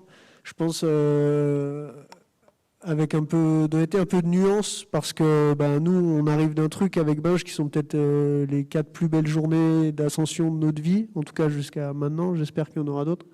Et puis notre expé qui a engagé quand même pas mal de choses pour venir ici et puis qui au final prennent un but. Du coup, il y a toujours un peu un différentiel. Donc voilà, mais tout le monde était... je pense qu'on était tous bienveillants, ils étaient contents pour nous. Nous, on était forcément un peu déçus pour eux, mais un peu perchés, toujours un peu dans notre truc. Et voilà, on voit vraiment la différence qu'il peut y avoir en termes d'engagement. Alors je parle même pas que dans la face, mais du fait de prendre assez de temps pour partir. On l'a dit tout à l'heure, c'est quand même un coût financier. Et puis de finalement pas réussir ton objectif et d'autres qui le réussissent. Bon, je pense que dans la salle, il y a des gens qui ont un énorme bagage d'expé en poche et qui savent ce que c'est. Donc voilà, moi je sais pas si je le vivrais bien de prendre tout le temps des buts à l'autre bout du monde là. Et donc on arrive au remerciement un peu bref mais important. On va remercier surtout les porteurs qui nous ont bien aidés. Et là c'est au retour. Et pour la petite anecdote, ce monsieur là il a porté 70 kilos. Alors c'est pas nous qui l'imposons, loin de là. Les règles, elles ont un peu changé dans les agences. Maintenant, ils essayent de faire porter de moins en moins aux porteurs pour leur permettre d'avoir des conditions de travail un peu meilleures. Et souvent, c'est 35 kilos dans ces eaux-là, de nos jours. Et donc, à l'aller, ils avaient 35 kilos. Et au retour, par contre, il n'y avait pas beaucoup de main-d'œuvre disponible parce qu'on a changé la date en fait de retour. Et donc, le chef de l'agence leur a proposé de faire double charge. Et là, quand ils font double charge, ils sont payés double. Donc pour eux, c'est tout bénef. Ça dépend entre leur dos et leur portefeuille. Mais sacré gaillard. Et donc en fait, je leur avais posé la question. Ils font un peu par rapport à leur poids à eux, ce qui est pas illogique. Ils faisaient 70 kilos, donc il a porté 70 kilos. Et il y en a d'autres qui portent plus. C'est arrivé d'avoir des porteurs qui portaient plus de 90 kilos. Donc généralement, ils font des toutes petites sections de marche, ils s'arrêtent. Ils ont des petits murets pour pouvoir poser leur sac et ils enchaînent comme ça au fur et à mesure des petites sections de marche. Voilà, ça c'est quand ils arrivent à l'endroit où nous on dormait, où on a fêté un peu notre ascension. C'était pas le camp de base, c'était un hôtel, enfin un refuge un peu plus loin. Et donc lui il a porté 60 kilos parce qu'il faisait 60 kilos. Et le gars à gauche là qui lève les bras là, apparemment il est connu pour porter 100 kilos je crois. Il portait assez souvent 100 kilos. Il doit faire 1m65, je pense, 60, même. Il est tout petit, incroyable. Bon, là, du coup, c'est pour remercier aussi Pralad qui nous a accueillis. Ça, c'est la tradition. Au moment où on sort de l'aéroport, on nous met un collier de vraies fleurs. C'est toujours sympa. Je crois que Simon avait eu la mauvaise expérience de laisser ce collier de fleurs dans un sac et en fait, ça pourrit assez vite. Donc, il faut le mettre à la poubelle, malheureusement. C'est éphémère. Et puis nos deux cooks, donc en gros dans une expé classique, avec un camp de base comme on l'a fait, il y a un cook principal, c'était Naran, il s'appelait. Donc lui typiquement il n'est pas Sherpa. Et puis Aziz, voilà, qui est là.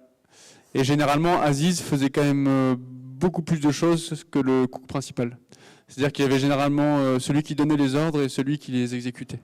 Voilà, pour moi c'est... Naran m'excusera s'il voit la vidéo, mais c'était un peu ça, Aurel? Non. En tout cas, voilà, ils nous ont fait un gâteau à la vapeur au final, et chose qu'on n'arriverait peut-être pas tous à faire. Ils font des pizzas à la vapeur aussi. Et puis ben voilà aussi nos partenaires techniques, à nous trois qui sommes présents ici. Damien et Fanny et Simon ont d'autres partenaires également. Ça nous permet d'avoir des petites aides financières parfois pour pouvoir assurer justement ces coûts d'expédition qui ne sont pas anodins. Et puis maintenant... Oui, alors échange. on vous fera passer le micro. Déjà, merci et bravo pour ces récits.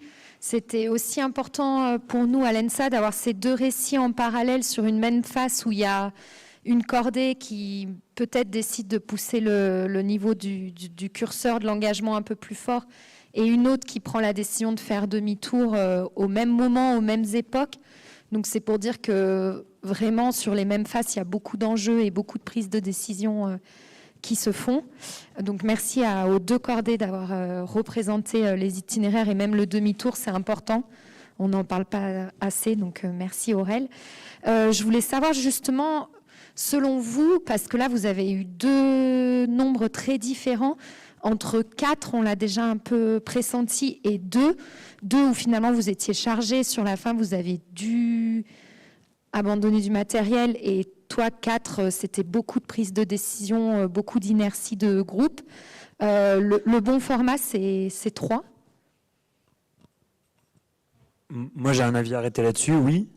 Mais après, je pense que ça dépend aussi des itinéraires. Voilà. Mais je pense quand même que c'est 3, ça permet vraiment de partager, d'être tous dans la même tente. Ça permet une prise de décision qui est quand même plus simple aussi. Voilà, c'est mon avis. Je pense qu'à 2, notamment dans ces phases, tu t'engages un peu plus. Parce que s'il y en a un qui est mal, il n'y en a qu'un qui gère. Autant dans les Alpes, c'est confortable, parce que tu peux grimper plus vite. Autant là, tu peux grimper quand même aussi plus vite, je pense, mais ça ajoute un vrai clic à l'engagement. Et notamment, quand tu es 3, dans ces ascensions, même à 3, il y a tout le temps quelque chose à faire. Il n'y a jamais un gars qui attend au relais, il y a tout le temps quelque chose à faire. Donc oui, effectivement, je pense que 3, c'est quand même un bon chiffre aussi. Après, ça dépend de ton objectif, ça dépend de ta manière de grimper. Et c'est toujours pareil, ça dépend un peu de l'objectif, je pense. On n'a pas parlé des cotations, mais ici on a des cotations dans les Alpes. Est-ce que là-bas vous prenez en compte l'éloignement, l'altitude? Comment on cote une voie qu'on ouvre finalement dans ces montagnes-là qui seront peut-être pas beaucoup répétées? Vous prenez des repères que vous mettez un peu plus dur par rapport à l'isolement et l'altitude. Comment on cote une voie et quelle est la cotation d'ailleurs de la voie que vous avez ouverte? Là, tu peux laisser la parole à Binge, mais il y en a pour une demi-heure. Vas-y. Succinctement. Ouais, non, succinctement, non, mais en gros, il y a sûrement effectivement un aspect subjectif qui rentre en jeu, comme dans les Alpes, hein. Mais encore plus en Himalaya, où, comme tu l'as dit, il y a des paramètres qu'on ne retrouve pas ici, qui sont l'engagement, qui sont souvent l'expérience aussi dans ce type de terrain, qu'est l'Himalaya. Nous, on n'a pas tant d'expérience que ça. Et la difficulté mentale, l'engagement, etc., fait l'isolement. On sait qu'il n'y a pas de secours, ou ça va être très difficile de se faire secourir. Tout ça, ça influe forcément. Après, on essaye quand même d'être assez honnête avec nous-mêmes en se disant qu'est-ce que ce serait dans les Alpes, tu vois, c'est de la même nous on a coté de la même manière que si on avait ouvert une voie dans les Alpes. Mais c'est vrai que sur le terrain, avec un sac un peu plus lourd que d'habitude, c'est pas forcément évident. Dans la partie la plus difficile, nous on avait décidé de hisser les sacs justement pour que ce soit plus facile. Donc on a eu quand même un paramètre en moins qui est le poids. On a pu grimper les longueurs, on l'a vu dans la vidéo, le leader était vraiment sans sac. Et il y a un autre paramètre qui est l'altitude, le fait qu'il y a moins d'oxygène, donc l'effort est plus difficile. C'est beaucoup plus difficile, selon l'acclimatation qu'on a eue, mais c'est quand même souvent plus difficile. Mais en gros, on essaie de coter de la même manière. Et donc notre voie, nous, c'était coté 5+ en glace. Ça fait comme dans les écrins, mais je ne sais pas s'il y en a qui connaissent, mais la Bois 20 au Dôme, par exemple. Ça ferait à peu près comme l'hypercouloir au Mont Blanc. dans ces eaux-là en termes de raideur. Et qu'est-ce que je voulais dire d'autre? Ça faisait 1600 mètres, voilà, ED en cotation globale. Ça, c'est pas évident de coter la cotation globale, mais nous, on a mis ED. Et puis en mixte, M5+. Mais ça, le mix, c'est vrai que c'est pas évident à coter parce que entre un D5+ à l'usine ou en dry tooling pur et un M5+ en montagne, c'est vrai que parfois, il peut y avoir 2 mètres où, tu vois, c'est pas forcément très raide, mais tu comprends pas comment passer et c'est un peu comme en escalade entre de la dalle et du gros dévers, quoi. C'est des petits pas de chat, quoi, qu'il faut faire. Donc on essaie de coter au mieux ces parties mixtes, mais c'est vrai que c'est pas évident. C'est peut-être peut-être les moins évidentes, ouais. Et j'ai encore deux questions. Une, est-ce que vous pouvez nous en dire plus sur le nom de votre voie, qui est particulier parce qu'il fait aussi référence à une autre voie à côté qui a été ouverte avant. Et du coup, je voulais avoir un peu votre ressenti, enfin, l'explication du nom de la voie. Ouais, je commence aussi, mais bon, Charles prendra la suite. En gros, le nom, il a fait quand même pas mal parler. Ce qu'il faut savoir, c'est que dans le monde de l'himalayisme, le monde de l'alpinisme international, il y a pour certains, enfin en gros, même pas pour certains, il y a une compétition qui existe avec les piolets d'or, qui est officieuse, hein, mais en tout cas, chaque année, il y a 1, 2, 3, parfois 4 ascensions qui sont auxquelles on donne un piolet d'or. Donc c'était quelque chose qui a été créé par Christian Tromsdorf, c'était début 90, il me semble. Bah oui, puisque ça fait les 30 ans. Oui. D'ailleurs, on a un livre dessus. On a le livre ici, voilà. Et en gros, voilà, il y a des alpinistes parfois qui posent la question à certains grands alpinistes. Avant de partir, ils disent est-ce que ça sera nominé au piolet d'or, par exemple. En gros, ils vont en expédition en se disant on va viser le piolet d'or. Et donc nous, derrière tout ça, on a trouvé qu'il y avait parfois des rapports d'ascension qui étaient un peu exagérés. Alors parfois c'était évident, c'est-à-dire qu'il y avait des données techniques qui étaient fausses. Ça a été le cas notamment sur des hauteurs de face. Il y a eu des hauteurs, des différentiels de 500 mètres, jusqu'à 600 mètres même. Donc c'est quand même colossal. Et aussi sur la manière de raconter l'ascension. Avec parfois, mais ça c'est subjectif, hein, mais en tout cas on a trouvé qu'il y avait eu des exagérations parfois volontaires, il nous semble, mais bon ça c'est pas sûr. Et aussi sur les cotations en elles-mêmes, quoi, pure technique.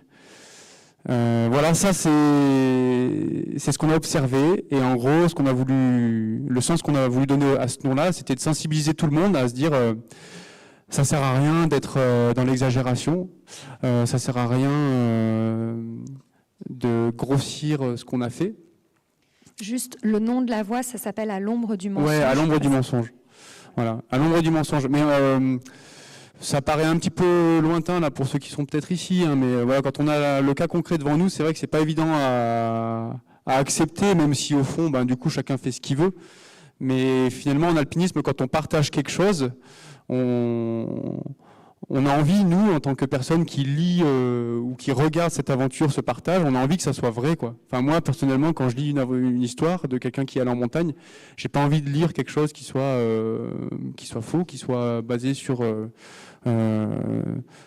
quelque chose avec des grands superlatifs, etc. Tu vois. Et là, en l'occurrence, pour ceux qui peut-être connaissent pas, le mensonge, ça réfère une voie à côté qui, selon ce que tu décris... Pas que. La marge, il était un peu plus large, okay. Mais oui, il y a la voie à côté là qui a été ouverte. Donc c'est assez délicat comme sujet, mais qui a été ouverte donc 2 ans avant, en 2019. Et en tout cas, de ce que nous on a vu de la face et de la voie avec notre propre ressenti d'alpiniste, et je pense qu'on est assez bien placé pour en parler parce qu'on a grimpé une voie à côté. Et ils ont sorti des cotes qui nous paraissent, sans dire astronomiques, mais qui nous paraissent proches de, justement du martien, là, de l'OVNI, de l'UFO. Non, mais donc voilà, je pense qu'ils ont exagéré ce qu'on disait avec Binge. Parfois, ça peut être volontaire. C'est-à-dire que le gars, il se dit, je rajoute une cote, c'est mieux pour les copains, pour les sponsors, pour tout ça. Ça peut aussi être que les gars qui grimpent, ils ont peut-être pas tout le monde n'a pas le même niveau technique et le même référentiel. C'est-à-dire que si tu as un niveau technique élevé dans les Alpes, que tu es capable d'aller vite sur des voies dures, et ben, tu te rends vraiment compte de la cotation, et que si tu fais un truc avec un niveau technique moins élevé, ça va te paraître extrême et tu vas mettre 2 fois plus de temps. Donc il y a peut-être aussi de ça, tu vois, peut-être que les gars ils sont très très forts, en tout cas nous pour notre voie, à l'altitude, à tout ça, mais peut-être que techniquement ils sont pas au top niveau, donc on s'imaginait ça aussi. Et donc voilà, et je pense qu'on est tous les deux quand même attachés, comme l'a dit Benj, à des vraies histoires, des trucs authentiques. C'est un tout petit milieu et en tout cas, je pense qu'aujourd'hui, même dans des conditions différentes, s'il y a quelqu'un qui a le plaisir d'aller répéter cette voie, il y a très peu de chances parce qu'en Himalaya, elles sont peu répétées, mais il verra qu'on n'a pas menti sur les côtes et que tu vois, on s'est pas enflammé là-dessus et ça nous paraissait important de pas forcément rajouter. C'est défendre une certaine éthique en Himalaya qu'on peut avoir ici parce que tout est plus vu et su et là-bas, défendre un peu ça. Ouais, en gros, c'était pas pour comparer qui est la plus grosse, hein, loin de là, hein, mais parce que nous, on a moins d'expérience que plein d'autres personnes, hein, mais on l'a fait juste parce que, de manière totalement innocente, on s'est dit, on a observé ça, si tu veux, c'était flagrant pour nous, et on s'est dit, mais waouh, faudrait mettre un petit coup de pied dans la fourmilière. Alors, on n'a pas été tant plus loin que ça, tu vois, que juste le nom, qui a fait un peu polémique. Certains alpinistes français, ils n'ont pas forcément apprécié parce que ils n'ont pas envie qu'on se tire à balles réelles entre nous, entre alpinistes dans la communauté. Mais moi, je considère que voilà, c'est aussi respecter la transmission envers la jeune génération d'alpinistes, leur transmettre des choses qui sont pas forcément réelles, si tu veux. Ça fait aussi baisser le niveau global, en fait. Moi, par exemple, quand j'ai vu la phase qui faisait 2500 mètres, je pensais vraiment qu'elle faisait 2500 mètres, du coup. Et quand on était à l'arrimée, on a regardé, c'était pas 2500 mètres. Donc voilà, si tu veux, ils ont partagé une information qui était erronée. Et c'est vrai que moi, si j'ai un collègue l'été guide qui me donne une information erronée et le lendemain je vais avec un client, je le prends plutôt mal. Donc en gros, les valeurs de la montagne, je pense que c'est le respect, l'honnêteté, l'intégrité. Et il faudrait essayer de faire rayonner ces valeurs aussi en Himalaya, quoi. Même s'il y a cette compétition qui est le Piolet d'Or, qui parfois, on l'a vu en tout cas sur l'historique du Piolet d'Or, on sait très bien quelles personnes ont été un peu folles et envieuses, si tu veux, d'avoir le Piolet d'Or à tout prix. Moi j'en ai discuté pendant la cérémonie des Piolets d'Or pas mal avec certains et ils ont des anecdotes sur plein d'ascensions où le mec a voulu vraiment prouver qu'il n'avait pas eu l'année d'avant et puis tu vois, c'est des petites connaissances, des contacts, etc. Mais c'est pas pour polémiquer, mais c'est juste pour faire un petit peu sur les i en disant, tu vois, c'est comme si tu avais ton meilleur copain qui, je sais pas, moi, faisait une connerie, et t'as envie de lui dire, non, mais arrête de faire cette connerie, c'est dommage. On n'a pas envie d'être donneur de leçons, mais en tout cas, on a envie que la génération de la nôtre, en tout cas, fasse preuve, si tu veux, de clairvoyance et que la factualisation des faits, elle soit claire et nette, quoi. Et pardon, je rajoute un dernier truc, c'est que dans les Alpes aussi, il faut essayer d'appliquer cette méthode.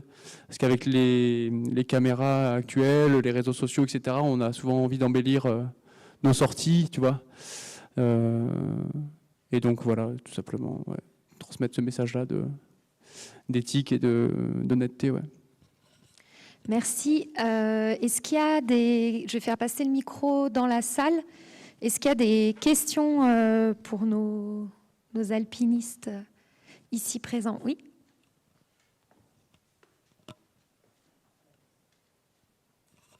Ouais, vous avez parlé des choix et des stratégies par rapport au matériel et la descente. Est-ce que vous pouvez nous en dire un petit peu plus sur ce que vous avez retenu les uns et les autres comme stratégie de réchappe, de descente possible ou pas?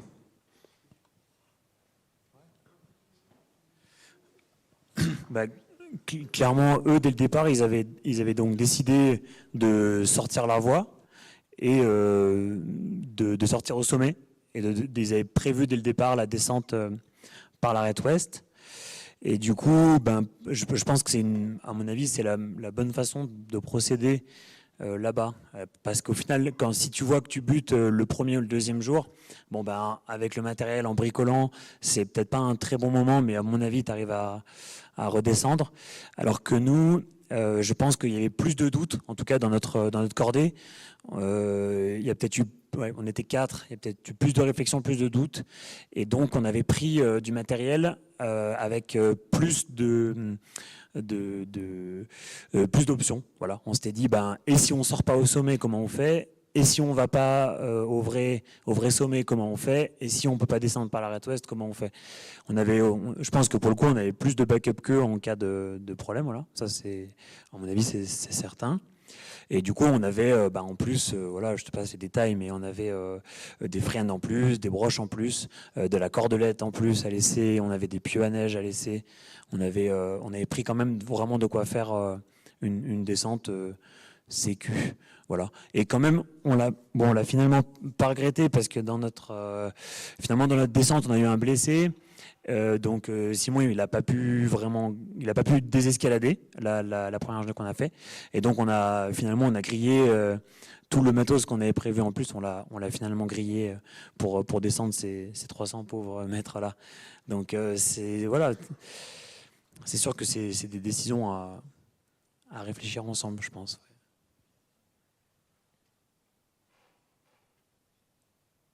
Est-ce qu'il y a une autre question?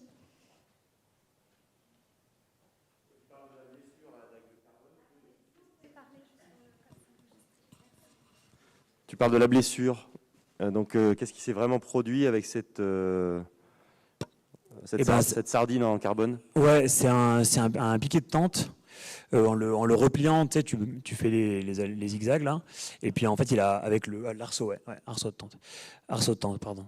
On n'a pas de piquet pour la tente, hein, mais et en fait en le pliant le matin froid, je pense qu'il a éclaté quoi au moment. Et en fait voilà, ça a vraiment fait, je te dis, ça fait une sorte d'hérisson quoi. C'est assez, ça fait des lamelles, qui lui sont rentrés dans le pouce. Il n'avait pas de gants pour faire ça, et voilà. Il y avait une autre question par là. Ouais. Quelle était la qualité de vos protections dans les longueurs dures, l'engagement qui était? Je sais pas si... La qualité des protections. La qualité des protections. La qualité des protections, elle était... Sur le premier jour, les 600 premiers mètres, c'était variable. La première partie encore tendue qu'on a faite, il y avait quasiment zéro protection. Au final, on pensait en avoir, mais il y avait quasiment rien. Et ensuite, les longueurs d'après, c'était plutôt correct, mais c'est jamais non plus de la glace comme en cascade de glace pure, comme tu peux en avoir dans Fressinière, Fournel, ou ici c'est Six à cheval. Et on n'a pas utilisé les pieux, mais parfois tu les utilises quand même, les pieux en Himalaya. Mais c'est rare, il faut vraiment avoir la neige parfaite pour pouvoir mettre le pieu verticalement comme ça, ou alors en corps mort, c'est-à-dire enfoui dans la neige. Et voilà, qu'est-ce qu'il y a je pense à quoi ? On a fait quelques relais sur Python et des friends, mais le rocher était étonnamment jamais très bon non plus. Ouais. Donc, mais on se protégeait quand même pas mal dans le rocher aussi, finalement, un peu entre les deux. On a réussi quand même à faire des bons relais.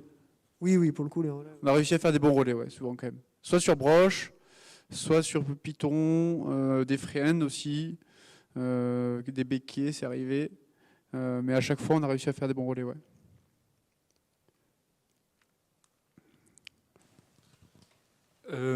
Pour la descente, pourquoi vous n'avez pas utilisé vos pieux à neige pour descendre plus vite, peut-être sur corde, plutôt que des escalades à pied? Est-ce que vous aviez laissé le matos sur place au dernier camp, vu que vous avez laissé du matos, ou vous avez quand même gardé vos pieux à neige pour la descente?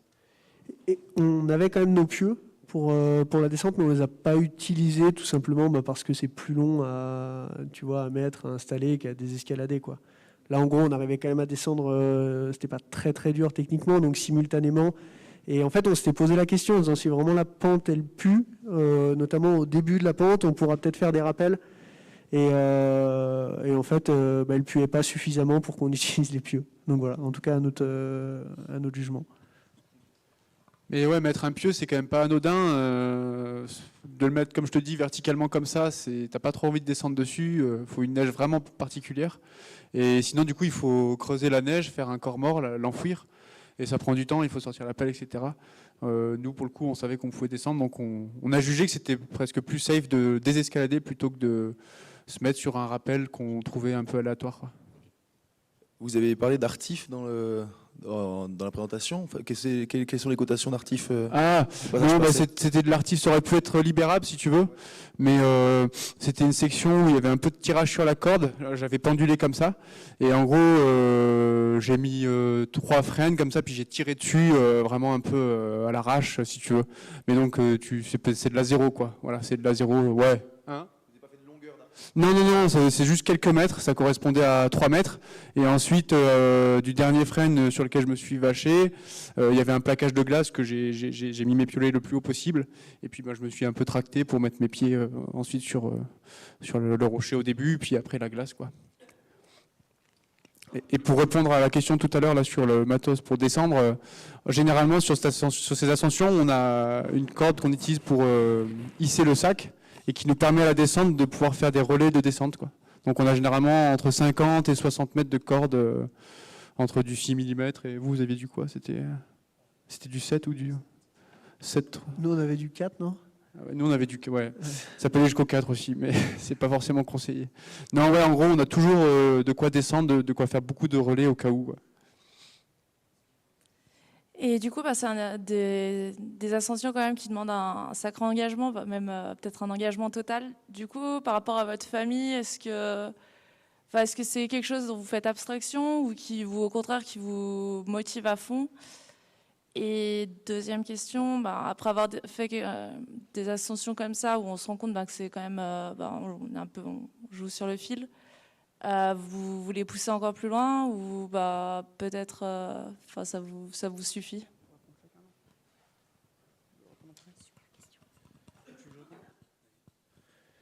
Écoute, moi je suis, en tout cas pour ma part, j'étais hyper, je pense quand tu es au pied de ces phases, j'étais vraiment hyper motivé et j'ai occulté en tout cas pas mal de choses, de ce dont tu parles, de la famille et tout ça. Enfin, j'ai vraiment essayé de mettre de côté et de pousser mon envie de grimper.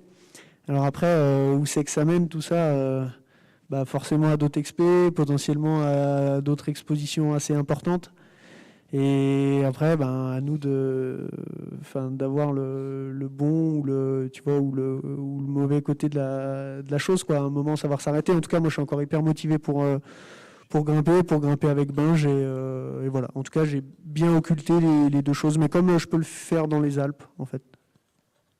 Alors, pour le coup, moi, occulter, c'est pas le mot que j'aurais utilisé, mais j'ai l'impression que la réflexion, elle se fait vachement en amont, en tout cas dans mon cas. J'ai réfléchi pas mal avant de partir, et une fois que, si je suis au clair, en fait, avec ma décision d'aller faire ça là-bas, je me sens pas dérangé par cette notion d'engagement sur place, quoi. Je pense que c'est un truc que tu as réfléchi en amont. Le projet, nous, le Chamelang, on voulait y aller depuis déjà 3 ans. Il y a eu le Covid, il a été reporté, tu vois. Donc c'est un truc finalement qui avait eu le temps de mûrir vachement, en tout cas dans ma tête. Et donc, quand tu es sur place, tu es concentré sur ce que tu as prévu de faire, quoi. Mais j'ai l'impression que c'était pas du tout ni de fermer les yeux, ni de se dire tant pis si je rentre pas, quoi. Et pour ma part, j'ai déjà fait des expéditions avant, donc j'étais moins stressé avant, c'est-à-dire tout l'avion, l'approche, la clim, etc. Je connaissais en plus le terrain un petit peu, donc ça allait. Et par contre, ouais, avant de partir, forcément, tu penses quand même pas mal à... Enfin, moi, pour ma part, j'étais quand même vraiment stressé, mais ça, tout le monde le ressent, quoi. Tu vois, c'est un stress qui n'est pas forcément lié à ta famille auquel tu penses, parce que tu y penses quand même, mais c'est à ce que tu vas affronter. Tu sais très bien que ça va être difficile, tu ne sais pas si tu vas réussir. Donc là, il y a quand même un gros stress.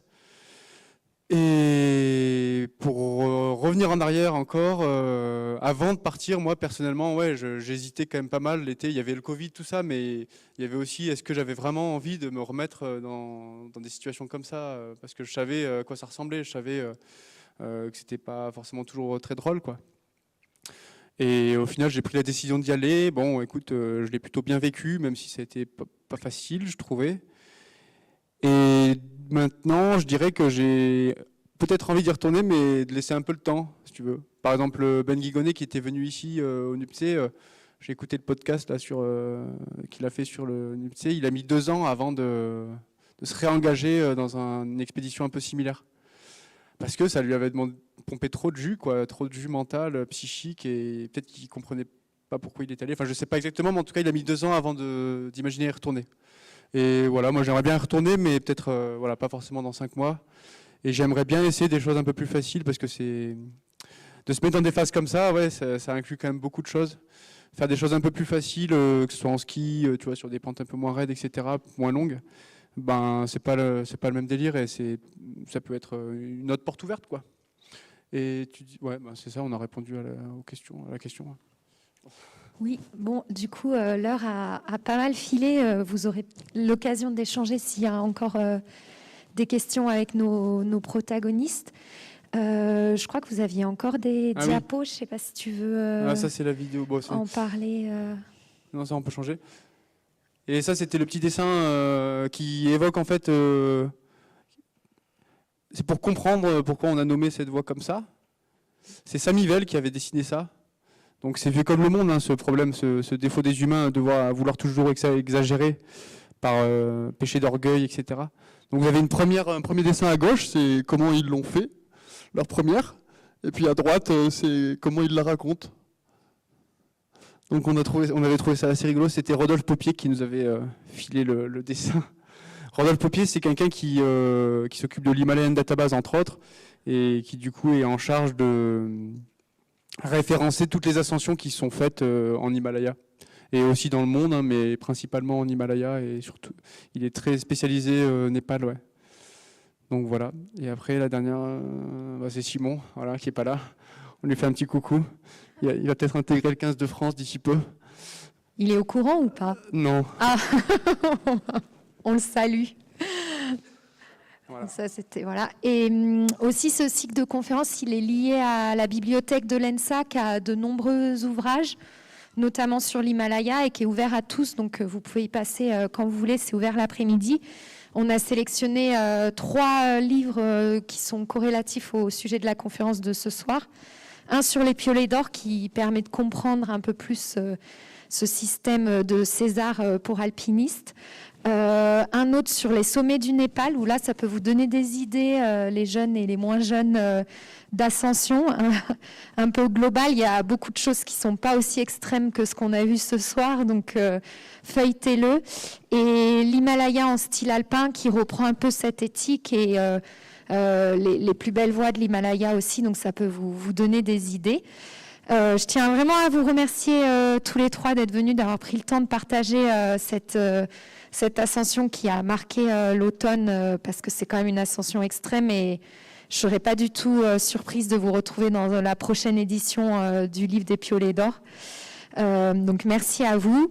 Et si vous souhaitez vous inscrire, vous pouvez vous inscrire à la newsletter pour recevoir les prochains thèmes de conférence. Il y en a une par mois. L'inscription, elle est ici. Voilà. Merci beaucoup. Merci. Merci à vous.